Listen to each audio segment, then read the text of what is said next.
the whole Liam Kumar Day effect, not really happened. Nigel couldn't make it. Yeah. I rang up Mendenhall, he said he could make it. Don't dig this hole. Phil, credit to the guy, he always manages to do well what he has, but he is a shocking person on that. You guys got a trophy? No. It was pre-event. No, my life from Rashad Mendenhall. Right, you go. Cancel. I'm a tag, Jack. I'm a fucking tag. Hello and welcome to the LOC Report. It's the first episode of 2022, but we are still in the 2021 season. We hope you had a good Christmas and a happy New Year's. I know Chris did, just talking to him before the show. How's it going, Chris? Yeah, I'm very well, thanks. I'm here in person this time. I don't have to rush off.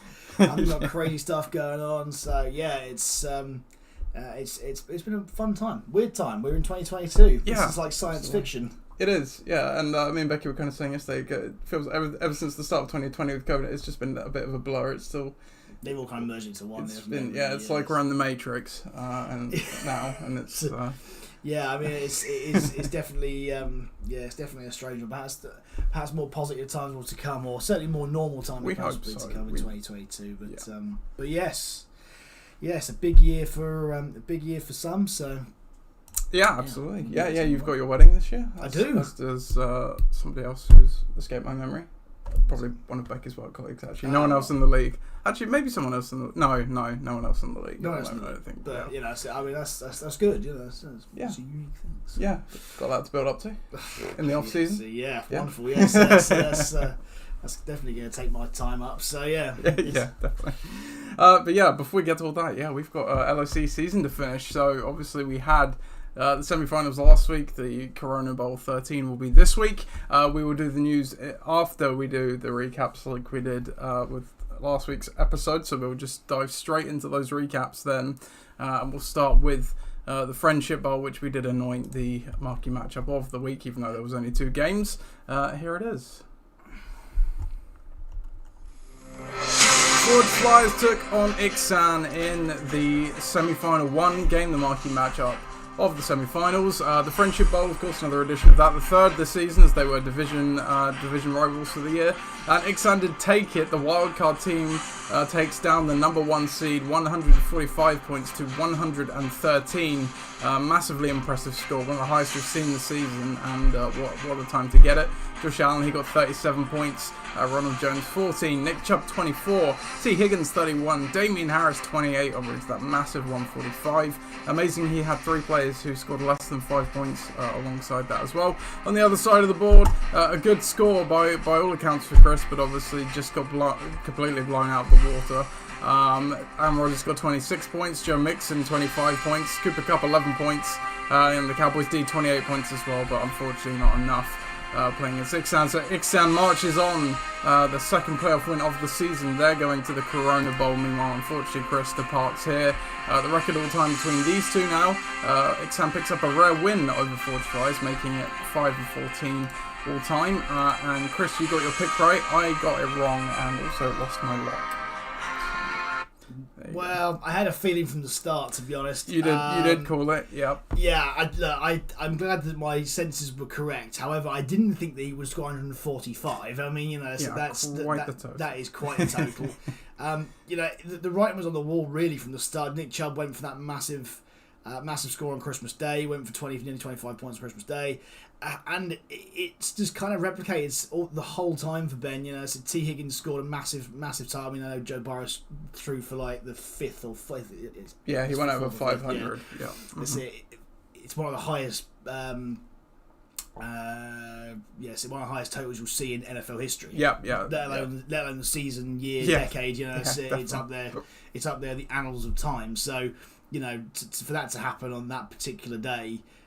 Is quite unusual, and obviously T. Higgins did has the main beneficiary of that. You look at that 194 and 2 TDs. I mean, you know, so that's fantastic. Big day on his own. 3 TDs for Harris. You know, 314, 3 TDs for Allen. You know, so you're facing 3 quarterbacks already. You know, or even 4 quarterbacks, and that's just a very difficult thing to overcome. So it's a hugely impressive score from Ben. He has to be able to replicate that in the next round. And if he does, and I think that he will be able to, because those matchups there were not that great for those players, then I think that he's on the road to something quite special. For my team, I'm really happy with how the season went. 113 points this stage of the season is by no means a poor score. Yeah. It could have been more as well. It was a real debate as to who was going to be in that second receiver, and whoever it would have been, outside of obviously Russ and Brown, who was there, who had a bit of a freak score on the day. Would have only made the score a little bit better, but there was absolutely no way that I could have won that game. But hey, look, there's been some real positives this year. Aaron Rodgers has been everything that I want him to be at quarterback. Good draft pick. Yeah. Mixon was everything I wanted him to be. From that second rounder, he's been carrying the team for the last few weeks. Cooper Kupp's been amazing. I know that he's been found out possibly a little bit in the last few weeks, but his regular season was fantastic, and the Cowboys D is a pickup. Yeah, no, definitely. Mid-season pickup. It's really paid dividends in the last few weeks because they've had I think it's been 2 17, a 26 and a 28. Yeah, it's been insane. Yeah, that's true. It's been unbelievable. And to get to this point after losing not only my first round pick in week 6, but to then lose the third round pick as well. It's been really, really pleasing. So yes, it's run out of steam at this point. I say run out of steam. I've been beaten at this point by a better team at this stage of the season. I have no bones about that. To have won the regular season again, to defend it, and to make the playoffs for the 4th time in 5 years, and highest points forward, forward. Well, I cannot moan. To have been beaten at this point of the season by a quite tremendous score, to be quite honest. So yes, Ben advances, and we wait with bated breath this week to see what his team of now very stacked out team will do. For sure, because that has been assembled quite nicely over the last second half of the season. Yeah, definitely. No, he's quietly built together a nice team, like you say, a solid draft in there. And we'll talk more about that when we get to the Corona Bowl preview itself. But yeah, just going back to your team, just to wrap it up, kind of, in a bow, the Forge Flyers 2021 season. Like you say, the key pieces which have obviously got you there, but you've been without Henry for about half the season at this point. Still continued to roll on. Only picked up one loss after that point, up to this one, of course. And then, like you say, losing the third round pick as well. Kind of unfortunate on the day that Cordero Patterson, a guy you picked up very slyly, cheaply at one point, and it completely paid off. He didn't have the best of days in a game where he really should have done. I mean, he only got 14 yards. The touchdown really saved the day. But he's been great for you, and like you say, just the loss of that first and third round pick really being the hole there with Hunter Henry and Dante Form, like you say, isn't going to make a difference. Would have made a good score even better. It was just unfortunate. Ben had a great day, and obviously I picked you and locked you to go through because I entirely expected a performance like this from your team. Yeah. And while I didn't rule out that Ben could have a good day, I would never have said he would have had a score like he did. A lot of things really did align for this to happen. You look at, let's start with Josh Allen. We saw what he was against the Patriots in Buffalo a few weeks ago. Granted, the weather was crazy. But in this one, he just was insanely good, like completely elite. Like, it wasn't a case of the Patriots rolling over and not having a good day. The Patriots had an excellent game plan. They were executing, putting loads of pressure on him. He was just constantly able to evade, get the ball out, find the open receiver. I mean, hell, Isaiah McKenzie had, I think, over 10 catches and over 100 yards and a touchdown. It was just a case of Josh Allen playing absolutely lights out, which allowed him to get to that point. Ronald Jones, which again, I kind of said, how much work is he going to get? We know the Bucs don't like him. Keyshawn Vaughn obviously rattled off a 50-yard touchdown on the ground. Obviously, Ronald Jones ended up getting a touchdown as well and having a decent day. Chubb, I don't know what the Packers' game plan was. The Packers are the weirdest first-seed team you will see where they're good, but they're almost like the anti-Vikings. They're going to win, but somehow make it closer than it should be. Yeah. You know what I mean? Their game plan should have been to completely erase Chubb from this game, especially with how banged up Mayfield is and everything. He just runs all over them. Anyway, T. Higgins, there's a couple of interesting things about it, because earlier in the season when Ben's team wasn't standing out, was kind of in the mix with the crowd and everyone else. Higgins had a fairly slow start to the year, mainly because of Jamar Chase's prevalence. Yep. But over the second half of the season, Chase has come back a little bit. Higgins has got a bit more.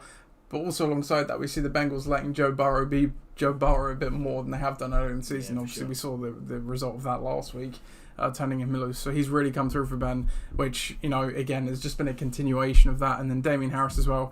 We weren't even sure if he'd have Damien Harris playing in this game with that hamstring injury. And then he comes in and it just happens to get all 3 touchdowns for the Patriots on the day. And you look to the bench, he had Mark Andrews, which would have probably been where he went, I would say. Where he would go, if he didn't have Damien Harris. So it wouldn't have made too much difference on the day. But yeah, just a great score for Ben overall. That much is on. Like you say, you don't get the Corona Bowl, sadly, but you at least do have another fine season. Absolutely. To the repertoire. We'll go to the next game then. Semi-final 2 was between Neapolitans and the Dream Team. The 2 other division winners of the Southampton division, and the Portsmouth division took on each other in the semi-finals. Neapolitans and the Dream Team, 7-7, who squeaked into the playoffs versus the 12-2, who was fully earned their way in, and it was a close one by the end of it, closer than you may have thought it would have been. 103-93 in favour of the Dream Team. Looking down the Dream Team, Justin Herbert struggled against Houston but still put up 19 points. But the stream of Justin Jackson really saved the Dream Team on this day, where he had 26 points all in all. James Robinson only got 1 point, but he did tear his Achilles in that game, leading to that low score. Elsewhere, Matt Gay got 12 and the Eagles D got 23 points against the Giants en route to that 103. On the other side of the ball for Neapolitans, 93 points was very much masked by the career day we already talked about with Joe Burrow.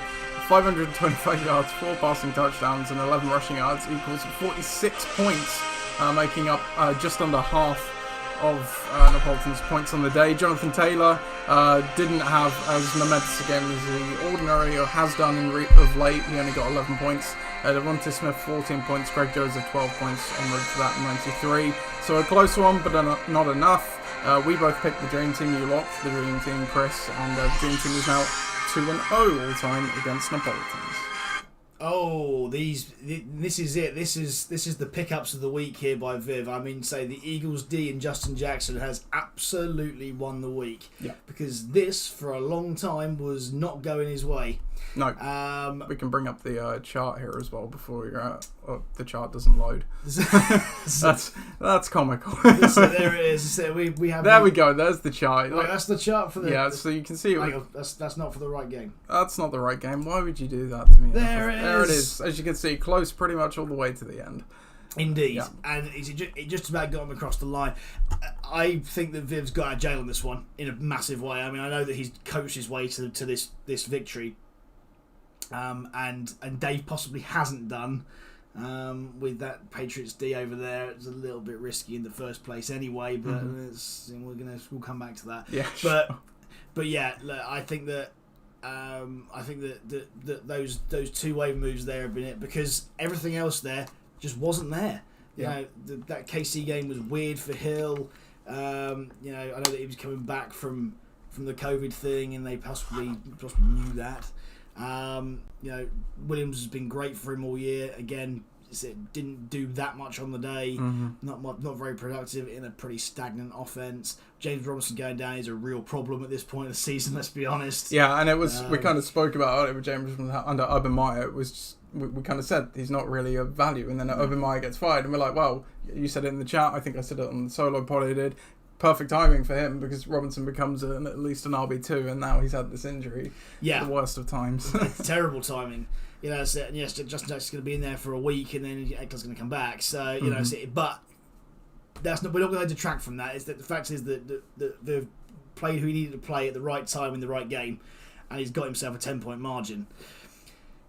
Dave, on the other hand, Joe Burrow has gone for a phenomenal amount of points, and a points total that I don't think he would ever have expected going into the game. We certainly would never have expected that. No, and he was absolutely forced into playing him, but with Lamar Jackson's injury. So Lamar Jackson was playing, who's again Cincinnati. So maybe the decision is different. Oh yeah, sorry, it's the same game, of course. Maybe the decision is different if he's healthy, but yeah. absolutely. It's still 46 points. We were very vocal on the preview that it would be Burrow and Taylor that would win the week for him. Yeah. I was a little bit down on that. Obviously, Devonta Smith's done well in this game, but overall, those skill positions aren't fantastic. Obviously Saquon's been a real, just a dud this year by and large. Yeah. Kittle had a massive week previous, but just couldn't replicate it in this game. Of all games, I'm afraid. And Zach Ertz has been a bit meh, since he's been with the Cardinals. He's had one quality game. I think we had 2 touchdowns, but other than that, he's just kind of been a bit of a non-factor. Yeah. So didn't the Pollens run out of steam?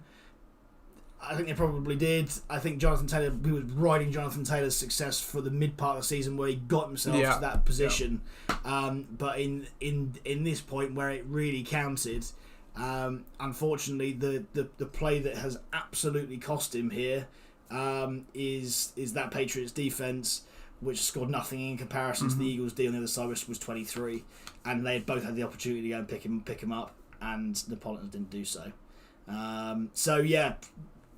A great display to get to this point. Definitely. Because they were dead and gone.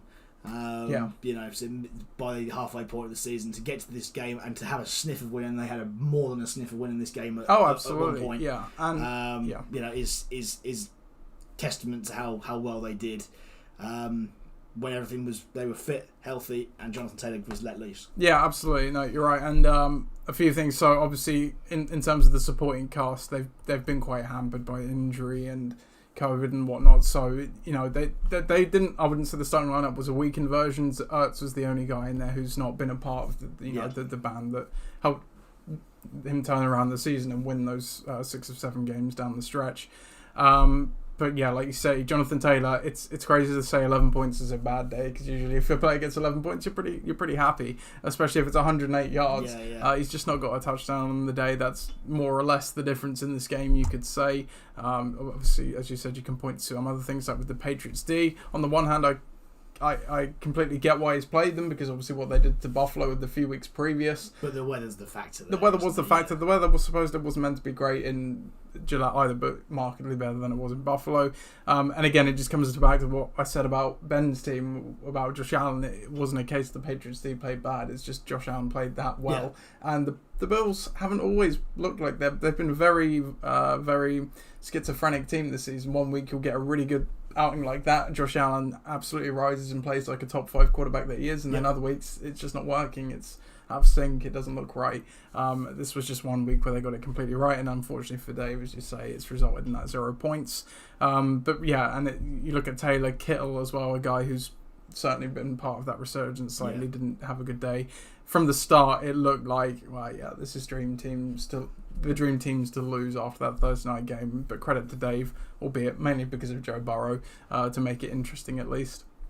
And then talking about the dream team, like you say, it's again, we can never escape this with Viv's teams. He good regular season, but then kind of stumbles at the end and then falls into the playoffs. And then again, 104 is not a bad score by any means, but as you already kind of pointed to with some players, you've got your kicker and your defense probably actually masking not a great outing. Granted, you've got James Robinson having an injury, and the spot stream of Justin Jackson absolutely deserves complete credit from the dream team, from Viv, because again, we said last week that how much work is he actually going to get, because Eckler's the lead dog. What are they going to do? Are they going to stick with one guy? Are they going to move it around a bit? He was obviously the main beneficiary, and to the credit of Viv, he got the reward.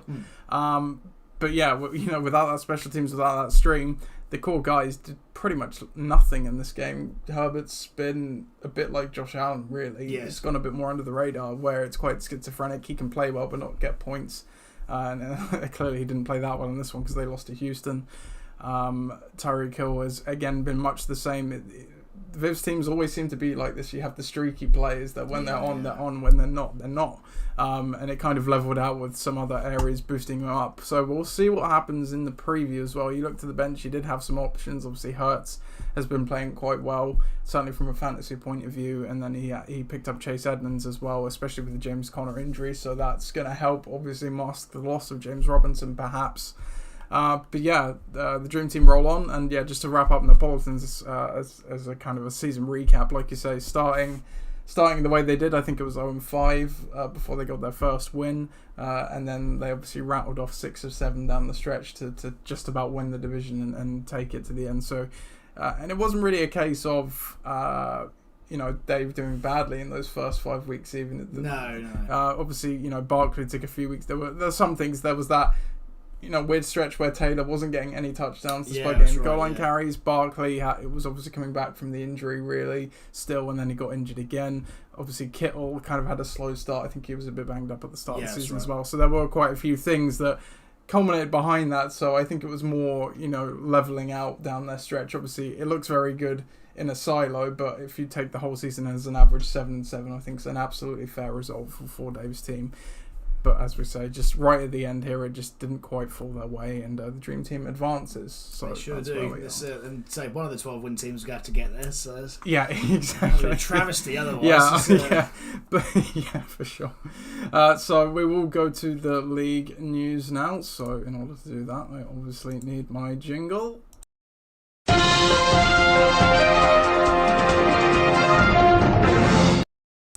We do have one random viewer with a very random comment. I don't quite know what vor.dng means, but that's it. Hello, welcome. Hello. I'm not even going to try and pronounce that. No, it's absolutely. Well, if you'd like to give us an actual question, then we're more than welcome to answer it. We will answer it for you. Yeah, absolutely. But aside from that, I hope you're enjoying the show. Yeah, it's absolutely. Talking about news, so not much. So key injuries, we kind of already touched on James Robinson, tore his Achilles for the Dream Team, and the Jags, of course. So he is out for the remainder of the season. No key waiver moves, so a very short news section. We'll go on to the milestone standing stats though. So taking a look at this with Ben getting a win last week, he is now the he's tied. I read that wrong. He's tied for the most playoff wins in LOC history with Ollie at 6, and I don't think Nige got to 6. No, he didn't. So now tied, he can obviously become the sole owner of the most playoff wins in LOC history if he wins this week with 7. He can also become the owner of the most playoff wins in a single season. Grant, now that the wild cards obviously have an extra game effectively. They have a harder route, so Ben has done well to get to the final, and he's already won 2, of course, and could win 3, so that would be a record as well if he does that. And all about Ben for the milestones, because Ben's also become a member of the 100 win club with that win in the playoffs as well. So even more impressive considering he has a season less than the other 2 founding coaches, yourself and Chris, ahead of him. So and obviously his Hall of Fame for these 7 straight seasons without a losing record is a large part of what he's got there. Yeah, absolutely. So good for you there, Ben. Dave Henderson, obviously first player for appearance, but unfortunately his first loss. And Viv, again, despite being in the league since 2011, only his second playoff win, which seems mad. He's made the playoffs quite a few times, but obviously typically going out in the first round, the 1 win, of course, and then he lost in the Corona Bowl. So, but you got your second win there, Viv. So well done. We'll go to the preview now of Corona Bowl 13. We'll recap the third place game next week, but we won't preview it because it's. No one cares, quite frankly.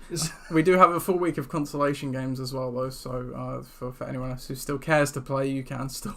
If you care about coming in, 11th, then so you crack on. But indeed. So here we go. Corona Bowl 13. We'll bring up the logo. There it is. Here's the preview.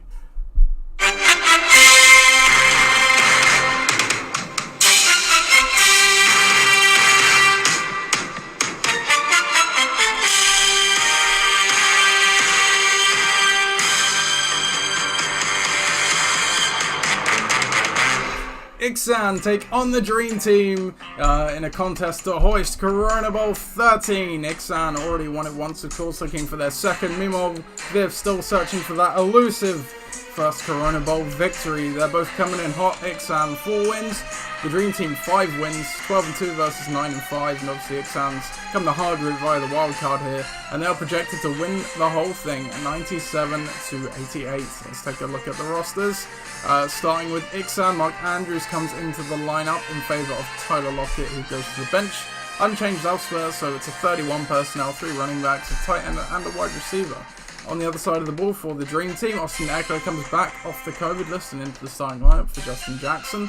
And Chase Edmonds also comes in favour of the injured James Robinson. So the Dream Team are rolling the 30 personnel out, the 3 running backs and 2 wide receivers. Looking at injury-wise, Javonte Williams questionable with a knee but should play. Harris still questionable with that hamstring but played last week, so should also play in this one. Jordan Howard questionable but he should play. James Conner missed last week's game with a heel injury, but I think that game was it a Saturday game? Yeah, it was the Saturday night game.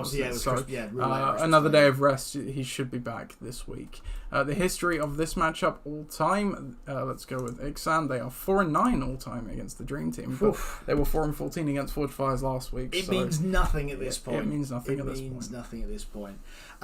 Right, well, I think that first of all, it's the everyone wins bowl for me because if Ben wins, then it's great. He's my mate, and it's fantastic that he finally gets his second win.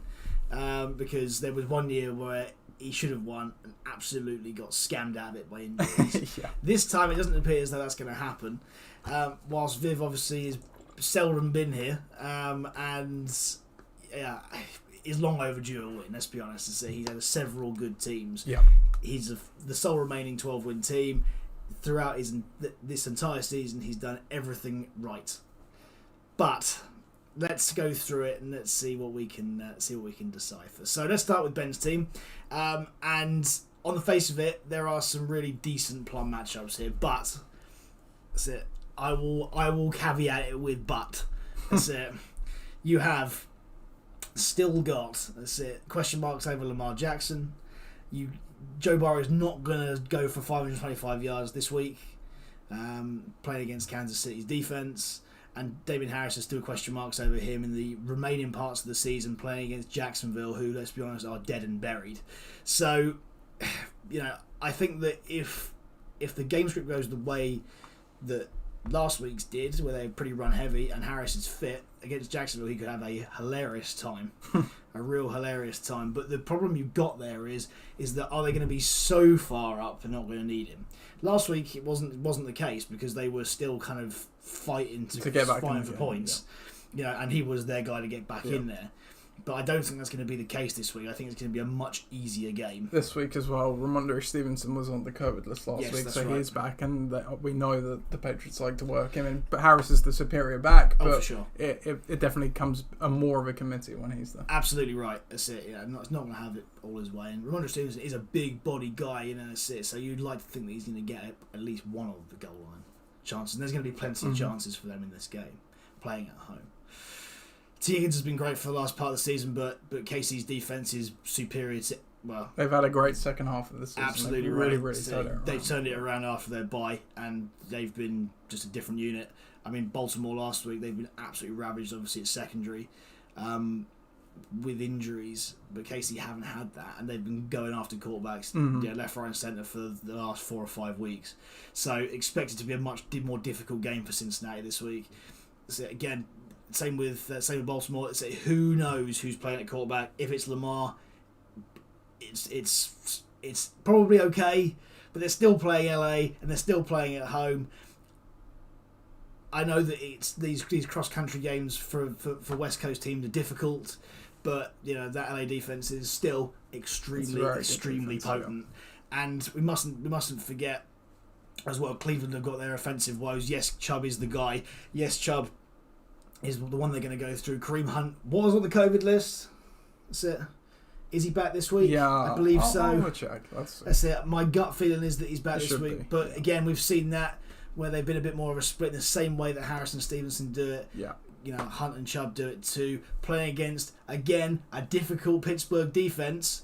It's not so much of a given. But I do like Ronald Jones against the Jets. Obviously, that game, there's going to be points on offer, lots of points on offer. And Josh Allen against Atlanta is absolutely the what you want to see at this point of the year. Mm-hmm. I like the special teams for what it's worth as well. Dolphins against Tennessee. Dolphins again, much improved defense. As San Francisco proved last week, it's quite easy to stop the Titans at the moment, except if you're throwing AJ Brown.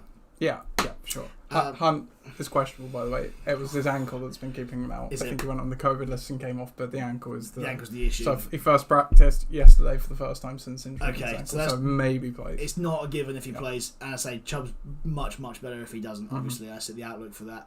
It is Monday Night Football as well, and anything can happen on Monday night. Anything can happen. Whilst we go to the other side, and again, there are a few kind of red flags at this point of the year you just don't want to see on this side. Mm-hmm. Javonte Williams is injured. That Chargers defense, particularly against the run, is extremely good. Herbert and Eckler are playing Denver. That defense is, surprise, extremely good. That's it. So, but it is one of those divisional matchups that you do see go off.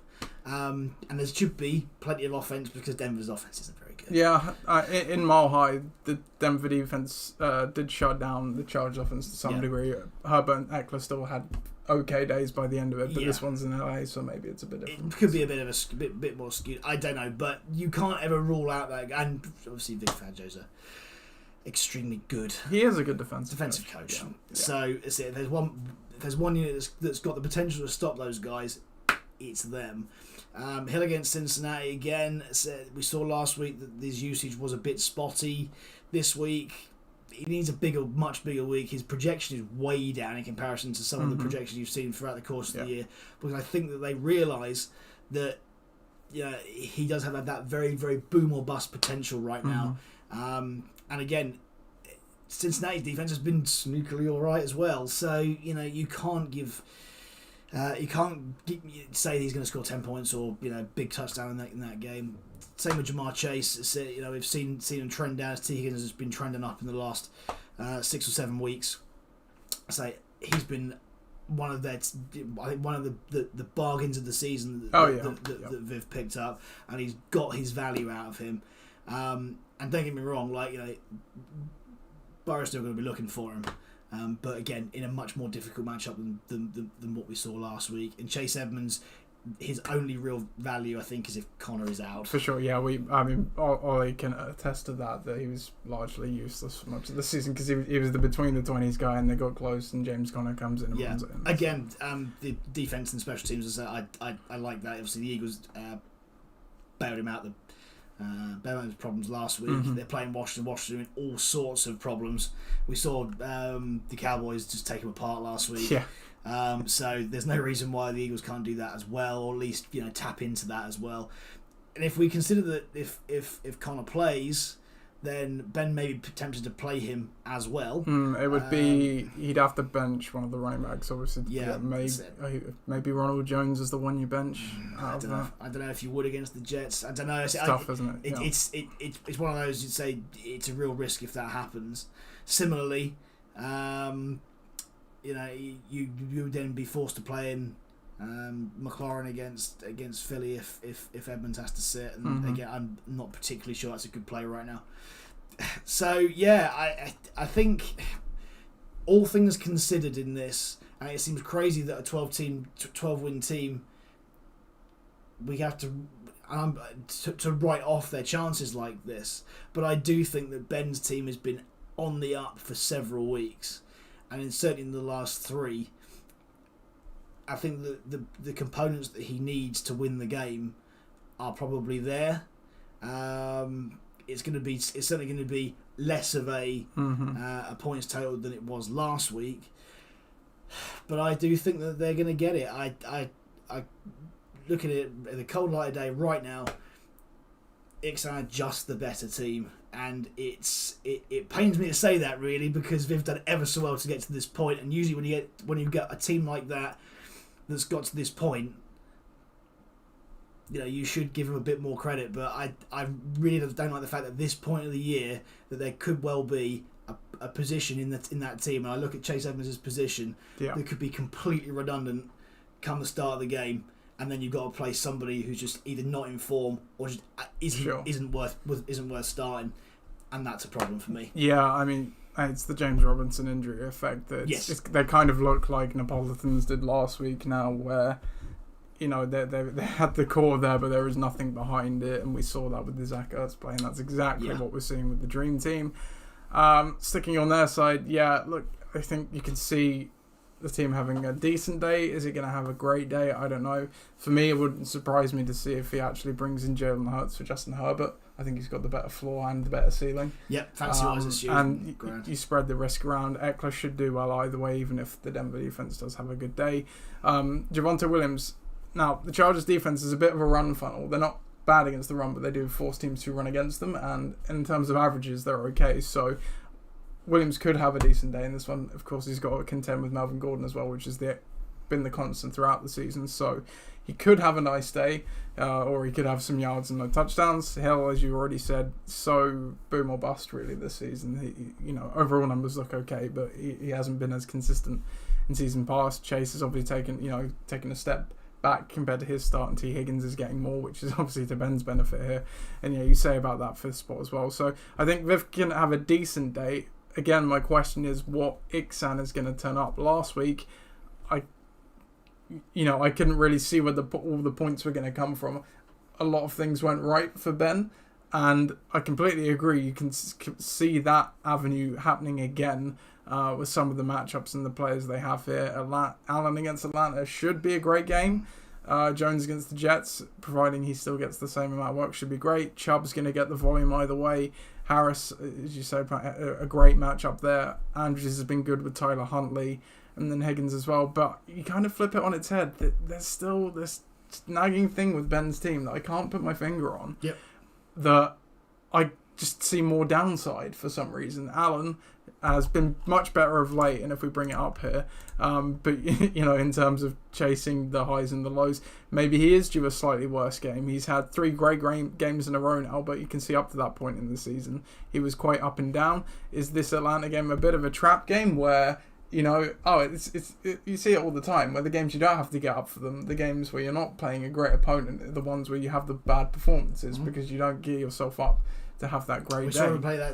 They lost at home to the Jags. That's exactly a great point. And this Falcons team, which isn't good, but for some reason in the playoff race themselves, do they have the tools to somehow make this interesting? I don't know. Ronald Jones, I still can't. But he had a decent day last week. Wouldn't surprise me if he does nothing the week after, even if the matchup is against the Jets, because we just know the Bucs don't really like him. No.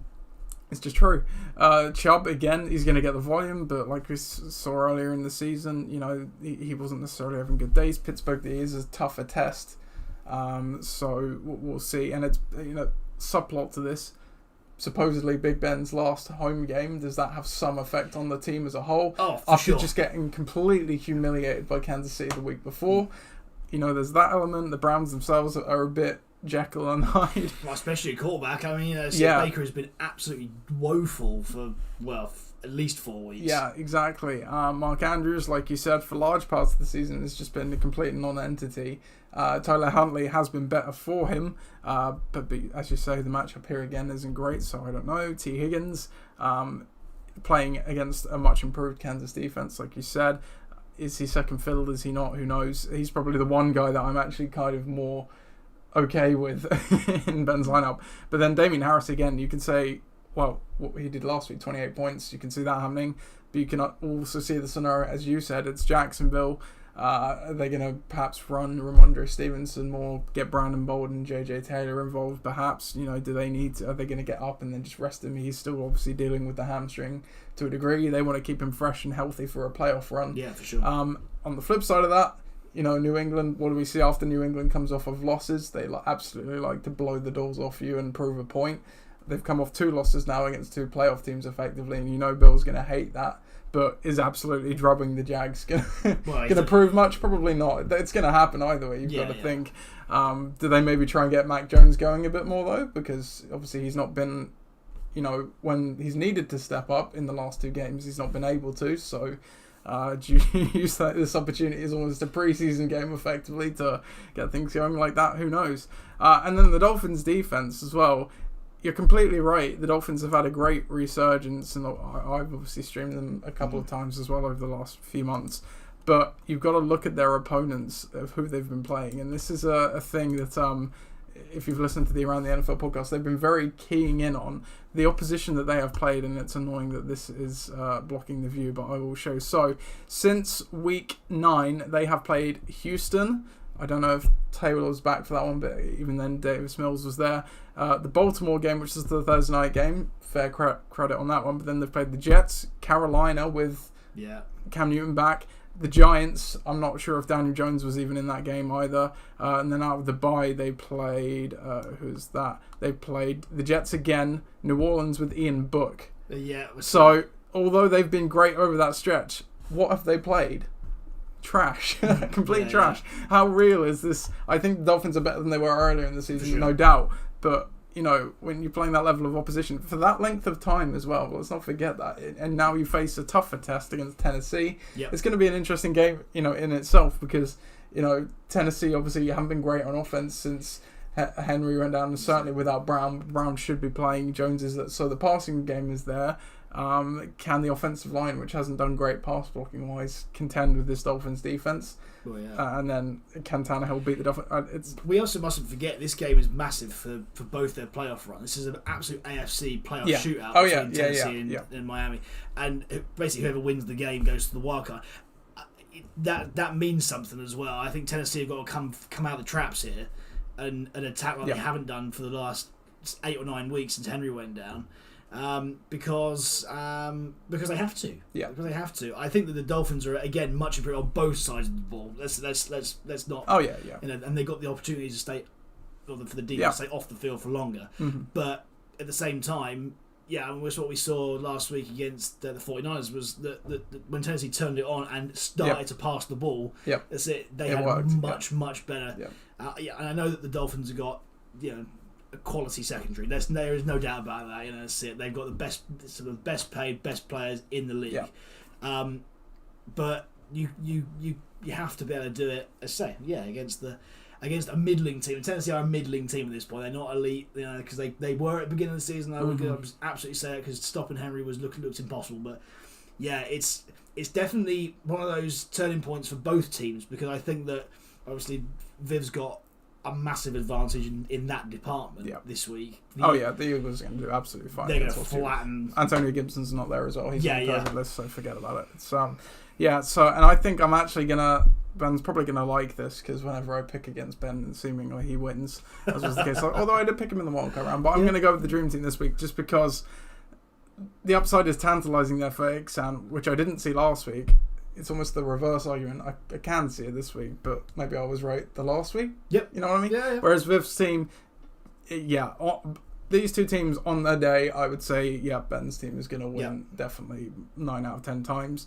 But I trust the Dream Team more to have a solid day, because there's just more things I can see going wrong for Ixan. So that's what I'm going to base that on. So there we go. There it is. That's your extensive Corona Bowl preview, and I'll just note down our picks there. Chris picks Ben, and I pick Viv. So with the preview out of the way, we'll talk a bit now about the awards, and we'll come back next week with the award winners. They haven't been decided yet.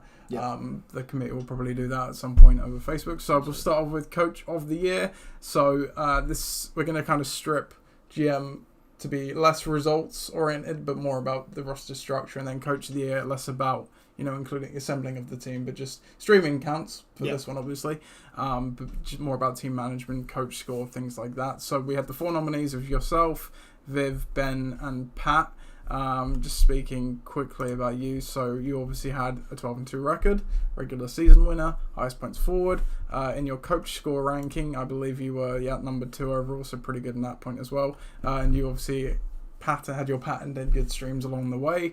For Viv, it's really been a set and forget case for Viv, but you can't overlook it because it is a very good team. He's got the record, he's had a lot of points as well, Not so good in the coach score department. You can see he's down there in 5th. Not terrible, but not the best by any means. Ben, again, 9-5 record via the wild card. He had a decent amount of points. He had a terrible coach score, though. He was actually in 11th in this metric, so he definitely left points on the board, but did make some good streams, and has obviously had to do some plug and plays here and there. And then Pat as well. He was the high scoring non-playoff seeded team. He was the best in the coach score metric there. You can see only just over 100 points through the whole season.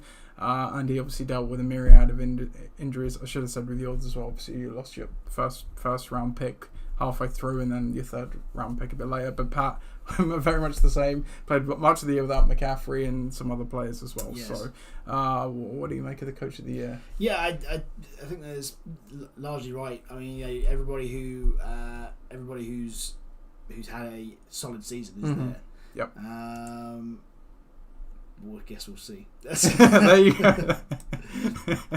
So moving to GM of the year, which, as I say, is we should look at this less in terms of results, because that's where the coach comes into it, but in terms of roster construction, the draft, free agency, waiver bidding, trading, everything like that. Even we can bring into it, IR management with COVID and everything else. So here we've got myself. The draft was okay for me. I had 3 trades along the season.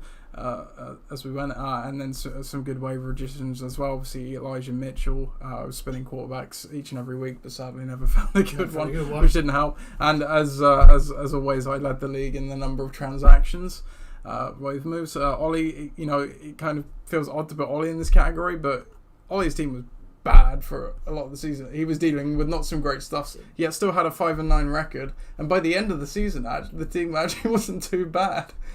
Okay. Second in transactions as well. I mean, if transactions are a thing, I'm just gonna pick up a kicker every week, or in fact, I'm gonna pick up 10 kickers every week. No, but if we can look at Ollie's transactions, he had to spin a lot of players because he had to overcome a lot of losses quite early on in the season as well, on players that just didn't. Because his draft was so terrible. Yeah, and that is a valid point. You've got to factor in the draft. Some things out of his control, though. Obviously, Calvin Ridley just randomly leaving middle of the season. Those kind of things you can't foresee. I'm sure he had some injury, but Aaron Jones got injured as well, which didn't help.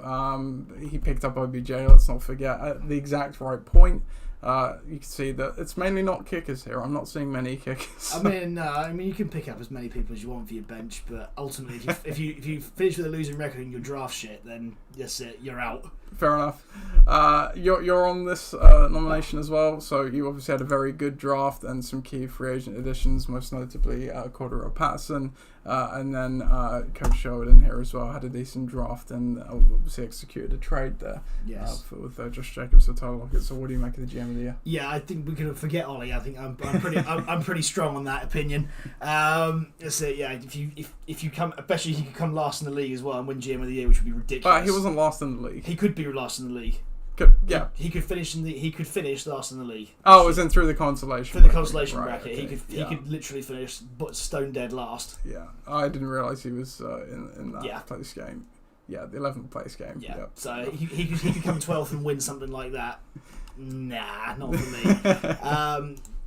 So I think you have to if you're going to give it to you, which is still quite debatable, then you have to give it to Phil as well, which is. Oh yeah, it's certainly part. That would. Yeah. Which is just leaves me not easy feeling. I can't give it to myself. Said I can't give it to Ben either. So because his draft was terrible. I suppose what we can add into your team as well as that you basically drafted Viv's teams. Now, there you go. Well, we'll see about that. So if Viv happens to win the Coach of the Year, then he can share it with me. No, I jest. But it's one for that's definitely one for some committee debate, that one there, because I'm still not massively convinced. The Luck Award, we've got Coach Nunn, obviously a very low talent roster, but still finished 6-8, was effectively in the playoff race pretty much the whole way. And left a lot of points on the bench. If we take a look at the coach score here, where did he finish? Sorry, he was fairly good in the coach score. Which means he maximised the points without a lot of management. So fairly lucky in that regard as well. Coach Henderson kind of put in here. you have a 6 out of 7 stretch. Part of that is, fair play. Part of that is it's quite fluky to have a good stretch like that. Certainly with where he started. I don't know what his opposition looked like across that span in terms of points against. Some fairly low scorers in that stretch, you could say as well. So. Oh, totally. Yeah. So that you've got, and then the soft division as well. What else do we have? I was up for the Luck Award because even though I finished 6 and 8, my breakdown through the year wasn't too great. I was 8th overall, and that's 65 and 89. And then Coach Taylor, much the similar. Mine and Mike's team very similar in these regards. What do you make of the Luck Award? Yeah, I think the right people are in there. It does speak volumes for the 3 people in the same division who are in the luck. You sometimes make your own luck with people around you. Yeah, which is what we're going to come to next. Because I think there's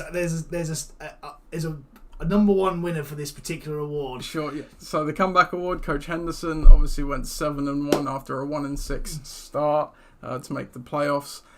Coach Sherwood returning to playoffs after the first, their first missed playoff years. They went 7-2 as well after starting 2-3. So a good turnaround from earlier in the year as well. I'm in here as well for my best record since 2016, and obviously came close to playoffs, as you say. Soft division playing a part of that. And Viv also here for a return to the playoffs as well. What do you make of the comeback award? I think there's one clear winner in this one, I'm afraid. So, yeah, agreed. Overachiever award, again, myself and Mike here for pretty much the same reason. Neither of us really got the quarterback sorted, but we still managed to, produce, have a good team around that. And both of us were, I guess, well, it looked for a long period that it would be one of the two of us until obviously Dave came back at the end. So playing the season effectively without a quarterback position and having a reasonable record and nearly winning your division as well is overachieving, I think, in my book. What else do we have? Coach Bidette, 5-9 record coming to the end of it as well. Yes, soft division, but bad roster, bad draft. Had to overcome a lot, I think, coaxing a 5-9 record out of that. No? Can you overachieve if you come last in the whole league? I think you can overachieve by going 5-9 with the roster Ollie had. Nah. No. I'm having that. And then my dad's team, who he didn't do much this season, which is quite uncharacteristic. If you don't get anywhere, if you don't even get within a hair's breadth of the playoffs, how can you overachieve? Well, I think when you look at Ollie's team, Ollie has to... His points for were awful. They weren't too different from Ross's. They were only a bit behind. He only just went over 1,200, which better than you are gold. Not too far behind Tom. He's not too far off league average in terms of that. With that roster, many of the teams in the LOC you look at, there was meat on the bone. With Ollie's team, it was barren. I mean, one of the wins was against me, and that was fluky as fuck. Well, he's got 100 points for the first time, and his team was trash for 6 weeks. But near the end of the season, he picked it up. I think most of Ollie's wins. Not intentionally. Not intentionally. I was just. I'll tell you what he did. He was like that dartboard that's over there. Let's see. He picked up. Yeah, so he picked up 2 wins out of the final 3 weeks, but ended the year with 390 One of them was points. against Ross, who scored 51 points. He had an okay day. That's it. He had an okay day, but his opponent scored 51 points. Sure. Point B, his roster was terrible, yet he finished 5-9, and the points weren't too far off league average. His roster was terrible. That's it, which was all his own doing, may I add. But and overachieved despite his own foolishness. He picked players up and managed to somehow get 5 wins, and then anyway. What do you make of the overachiever? He can still come 12th overall. Oh, and my dad was in this as well. He went 7-7, held Adrian Peterson as a free agent for nearly 2 months. I get that. Because actually, I think, again, your dad was really unlucky not to make it further than he did this year, again. There should be an unlucky, I don't know if an overachiever. There's no one who, necessarily achieved more than they probably should have done. Mm-hmm. Mike's team was fluky for a long period. And we talk about mine and his team. my skill positions were far better than for Mike's. sure. It was a quarterback let you down all year. The quarterback let me down all year. Whereas Mike's team wasn't just the quarterback; there were other issues on Absolutely that team. right. Because he had two average quarterbacks. Which, to be fair, if you had one of those quarterbacks all year, you'd have probably been all right. But I think there's probably of the 7-7 teams. We're not going to talk about the 5-9 teams because 5-9 teams don't deserve any awards. 7-7 teams. We can have a debate about that one. Sure. I think there's a few people probably in there that certainly overachieved there. To get to 7-7. I mean, to get to 500 with some of those rosters, I grant you, is an achievement in itself. Sure. And then the final one we have here is just the final one is the League Commissioners Award. So yourself again, Chris, for the podcast and being the League Ombudsman. Genuine entertainment every week. Exactly. Hall of Fame entertainment. Well, it is. Tom as well, obviously doing the power rankings and operating as the E.Locker. Ollie Gardner Beddoes, OGB as we like to anoint him, had a rough year but didn't ever quit. He kept playing. Never gave up except in the draft where he did. Because you couldn't. If you can't be bothered to turn up, you deserve a 3-11 record. That's true. Simple as that. Yeah, after last year as well, that's a nice correction to the auto draft. And then team executive Phil, because. I tell you what, it will be a very Phil thing to scam an award. That's it. The other side of the world. That's it. But it's honestly, this is like being like a what do they call it? That's it. The word's on the tip of my tongue. I hate when that happens. It's on the tip of my tongue. Describe it. Maybe it is sort of like it's not like a contractor, but it's like it's an advisor. It's an advisory role. If you do an advisory role, you do like 5 hours work a year and get paid $100,000. That's it. That's the equivalent of what Phil's done, albeit he hasn't actually, Well, he's pushed you to the 2 wins or whatever it is this year, so that's good. Well, yeah, he helped in the draft process, and then, to be honest, we didn't engage much after that during the season. But the draft process, he was quite there, and he's been in the group chat for the entertainment. I would say that if in that case, then if you'd have won the league, I'd say commendable. So, but if that's the case, then okay. I think that it's nice to keep Phil involved. But at the same time, does he deserve an award for dipping his very small toe in? That's it, at the beginning of the season. Yeah. In this is why they're nominees. They're only nominees. Exactly that. I'm not trying to bend the process here, but that's it. You are part of the process, so it's not bending. It's actually just deciding. Being on the committee. I got 1 in 4 chance of getting it right, I suppose. So I can't vote for myself, though. I'd never do that, by the way. Just so everyone knows. That's it. I have a firm no in voting for myself. So likewise, it's never fun to anoint yourself awards. I think so. Otherwise, you feel a bit of a dictator, don't you? Exactly. Exactly. But just so everyone knows what the process is, because I like transparency with these. It will be a unanimous decision, and if someone's involved, obviously they're not going to stump up against themselves, but they're equally not going to stump up for themselves. I'm certainly not going to stump up for myself ever. If someone wants to give me an award, I'm happy to do it. But I'm never going to give myself one, because otherwise I could do that every day of the week. Yeah, indeed. And on that bombshell, that's the end of the show. So enjoy the rest of your time off before you go to work. Obviously, tomorrow. All the games are tomorrow. We didn't have a Thursday game this week, so if you would like to come over and watch the games, you are more than welcome to do so. But we're taking Ben to an escape room, genuinely. Are you? So between 8:20 and 9:20, so he doesn't look at his phone and worry about it. That's a nice thing to do. That is actually, so there you go. So he can't just go all day. And we're going for dinner beforehand, so he definitely can't do it. Well, there you go. So there you are. So if ever, my foot is definitely in both camps, by the way. But Viv can look after him. Slightly more so in Ben's camp at this point, because I did go for him in the past. Sure. If you would like to come over and watch the games, you're more than welcome to do so. Otherwise, enjoy the Corona Bowl. Best of luck in your matchups, certainly for the Corona Bowl guys, but also the consolidation if you care. I do. Come in it. That's it. Likewise, I want to win mine because you know what's weird this year? Like usually, I get to the end of the season, certainly when it's a bad season, you're like, oh, thank God it's over.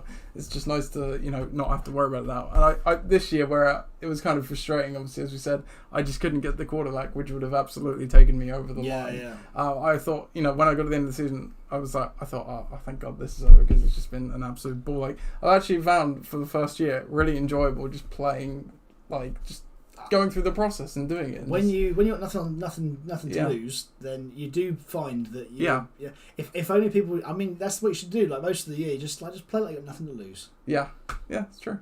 It's true. And maybe that's what it is. It's just a mental block. You're trying too hard to get it right. Just Clearly. Yeah. There you play go. like nothing to lose. And on that note, we'll leave you to it. So have a good one, guys. We'll be back with you next week. Oh, we will.